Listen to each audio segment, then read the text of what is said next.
नमस्कार दोस्तों, आप सभी का हमारे यूट्यूब चैनल पर स्वागत है। हाल ही में मध्य प्रदेश सरकार की तरफ से एक अपडेट सामने आया है जिसमें राज्यों में ही शिक्षकों और पुलिस के 13 लाख सरकारी पद खाली पड़े हुए हैं।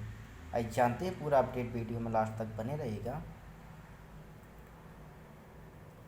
सरकारी भर्तियों की बात की जाए तो अकेले राज्यों में ही सरकारी शिक्षकों और सिविल पुलिस के 12.79 लाख पद खाली हैं। संसद में शिक्षा मंत्रालय ने बताया था कि देश के सरकारी स्कूलों में प्राइमरी और सेकेंडरी लेवल पर 8.46 लाख पद खाली हैं। वहीं bureau of police research and development केंद्रीय गृह मंत्रालय के अधीन संस्था की data on police organisation report के मुताबिक देश में सिविल पुलिस के 18.33 लाख पद हैं। इनमें से 4.33 लाख पद खाली हैं। ये आंकड़े 1 जनवरी 2023 तक के हैं। कार्मिक राज्य मंत्री जितेंद्र सिंह लोकसभा में बता चुके हैं कि 2014-15 से 2021-22 के बीच सरकारी पदों पर 8 साल में 22 करोड़ लोगों ने आवेदन दिया और 7.22 लाख चुने गए। एक वजह यह भी है 6 साल में 18 राज्यों में 60 भर्ती परीक्षाओं के पेपर लीक, इनसे 3 लाख पद ही भरते हैं। देख सकते हैं इसमें राजस्थान में 8, यूपी में 8, महाराष्ट्र में 7 पेपर लीक भी हुए हैं सारे। ठीक, केवल 40 लाख के अंदर में कुल पद 9.64 लाख रिक्त हैं। जिन भर्ती परीक्षाओं के पेपर लीक हुए उनसे 3 लाख से भी ज़्यादा सरकारी पद भरे जाने थे। रिक्त पद यहाँ ज़्यादा हैं। दिल्ली में 2, मणिपुर तेलंगाना में 2 और हिमाचल, उत्तराखंड, झारखंड, नागालैंड, असम में 1 परीक्षा का पेपर लीक हुआ था। जिन भर्ती अब परीक्षाओं के पेपर लीक हुए उनमें ज़्यादातर शिक्षक और पुलिस भर्ती से जुड़ी हैं। साल के हिसाब से देखें तो 2021 में सबसे ज़्यादा 15 पेपर लीक हुए, 2022 में 12, 2023 में 11 और 2024 में अब तक 7 पेपर लीक हुए हैं।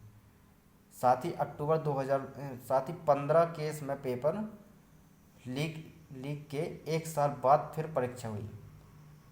अक्टूबर 2022 में तेलंगाना में ग्रुप 1 प्री एग्ज़ाम हुआ, पेपर लीक के कारण परीक्षा रद्द हुई। 11 जून 2023 को दोबारा परीक्षा कराई गई। सितंबर 2020 में असम में सब इंस्पेक्टर के 597 पदों के लिए परीक्षा व्हाट्सएप पर पेपर लीक हुआ था, क्योंकि 2 माह बाद नवंबर में फिर से परीक्षा हुई। जबकि नवंबर 2019 में गुजरात में 4000 क्लर्क की पोस्ट के लिए 6 लाख लोगों ने परीक्षा दी, परीक्षा रद्द हुई। 2 साल बाद अप्रैल 22 में कराई गई। पेपर लीक के 15 केस में 1 साल बाद दोबारा परीक्षा हुई। 4 परीक्षाएं 2 साल बाद हुई, जबकि 7 में से अब तक नहीं हुई। केंद्र सरकार की बात की जाए तो सरकारी योजनाओं से 6 साल में 10 करोड़ रोजगार दिए गए। आत्मनिर्भर भारत रोजगार योजना यानी ABRY कोरोना काल में भारी संख्या में नौकरियां जाने के बाद अक्टूबर 2020 में इसे लॉन्च किया गया। 31 मार्च 2024 तक इससे 1.5 लाख कंपनियों में 60.5 लाख लोगों को रोजगार मिला। स्ट्रीट वेंडर्स के लिए आत्मनिर्भर निधि योजना जून 2020 में शुरू हुई। इसमें बिना किसी गारंटी के स्ट्रीट वेंडर्स को लोन मिलता है, जबकि 64 लाख लोग लाभ ले चुके हैं। प्रधानमंत्री रोजगार सृजन प्रोग्राम गैर कृषि क्षेत्र में अपना कारोबार शुरू करने वाले उद्यमियों के लिए शुरू किया।